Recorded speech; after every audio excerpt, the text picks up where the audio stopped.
సదాశివసమారంభాం వ్యాసశంకరమధ్యమాం అస్మదాచార్యపర్యంతాం వందే గురు పరంపరాం.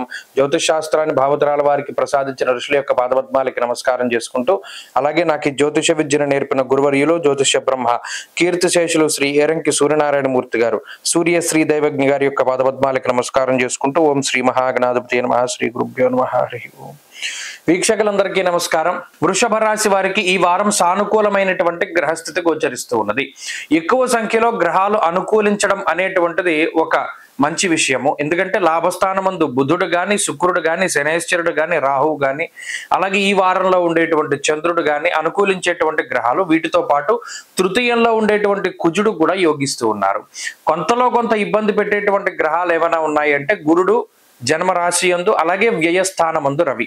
అయితే ఈ రెండు గ్రహాల తాలూకు ఇబ్బందులు ఏంటయ్యా అంటే ఈ వర్క్ టెన్షన్స్, అనగా పనిచేసేటువంటి ప్రాంతంలో ఒత్తిడిని ఎక్కువగా తీసుకొస్తూ ఉంటారు, అటు రవి గాని గురుడు గాని.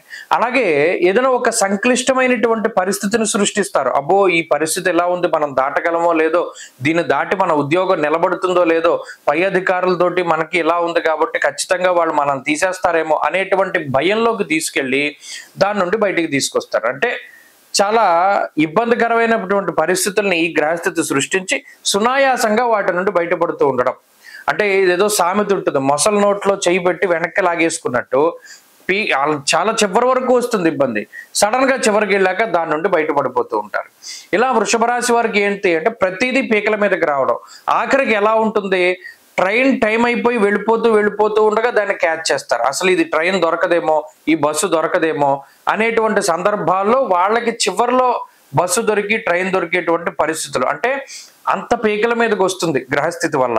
ఇవి అంతా ఎందువల్ల వచ్చింది? రాజకోపో యశోహాని అన్నారు. ఇటు జన్మగురుడు గాని, వ్యయస్థాన స్థిత రవి, స్వస్థాన నాశనం చైవ బంధురోగో ధనక్షయం. ఏదో ఫంక్షన్ పెట్టుకున్నాం, ఎవరో మనకి సహాయం చేస్తా ఉన్నారు, అబ్బో పోనీ ధైర్యంగా కూర్చుందాం అనుకుంటే తీరా మనకి సహాయం చేస్తా అన్నవాడు తెల్లారితే పని అంటే వాళ్ళు ఫోన్ ఎత్తడం మానేస్తాడు. ఈ రకమైనటువంటి మోసపూరితమైనటువంటి చర్యల్ని ఎక్కువగా వృషభ రాశి వారు అనుభవించడానికి అవకాశం ఉంటుంది. అందువల్ల ప్రధానంగా ఏంటంటే మిమ్మల్ని మీరు నమ్ముకోవాలి. ఎవరిని నమ్ముకుని ఏ పని ప్రారంభం చేయకండి. ఒకటి, ఆత్మస్థైర్యాన్ని కోల్పోవడానికి రవి ఎక్కువగా ప్రయత్నం చేస్తారంటే వ్యయస్థానంలో రవి ఉన్నప్పుడు ఏమవుతుంది, ఆత్మస్థైర్యం ఉండదు.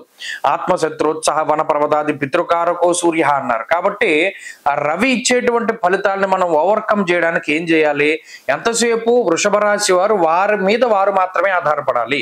ఇతరుల మీద ఆధారపడి ఏదైనా ఒక ప్రోగ్రాము పలానా మనకి ఈ ఎగ్జామ్ ఉంది కదా పక్కవాడు చూపెడతాడులే అని వెళ్ళకూడదు.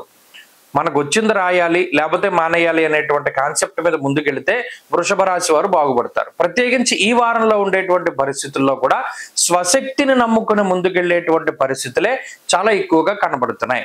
లాభస్థాన స్థిత గ్రహ సంపత్తి వల్ల ఏ విధమైనటువంటి లోపము ఉండదు, అనగా ఆరోగ్యపరమైన సమస్యలు ఉండవు, ఆర్థిక ఇబ్బందులు లేవు, కుటుంబ పరిస్థితులు లేవు, అంతా కూడా చాలా సానుకూలమైనటువంటి గ్రహస్థితి ఉన్నది. అయితే చిన్న చితగా ఈ రకమైనటువంటి మానసిక ఒత్తిళ్లే ఎక్కువగా ఉంటాయి. వాటిని జయించడానికి ఆంజనేయ స్వామి వారి యొక్క జయఘోష అనేటువంటిది ఉంటుంది. సుందరాకాండలో చెప్పినటువంటిది జయత్యతి బలోరామో అనేటువంటి స్తోత్రం ఒకటి ఉంటుంది. ఆ ఆంజనేయ జయఘోష అనేటువంటి దాన్ని పారాయణ చేయండి. దానివల్ల ప్రతినిత్యము మీరు అనుకున్నటువంటివన్నీ కూడా చక్కగా సానుకూలంగా ముందుకు సాగుతాయి. ఈ వారంలో కలిసి వచ్చేటువంటి రోజు శుక్రవారంగా చెప్పవచ్చును. అదృష్ట సంఖ్య 4, అదృష్ట వర్ణము తెలుపు. తదుపరి మిథున రాశి.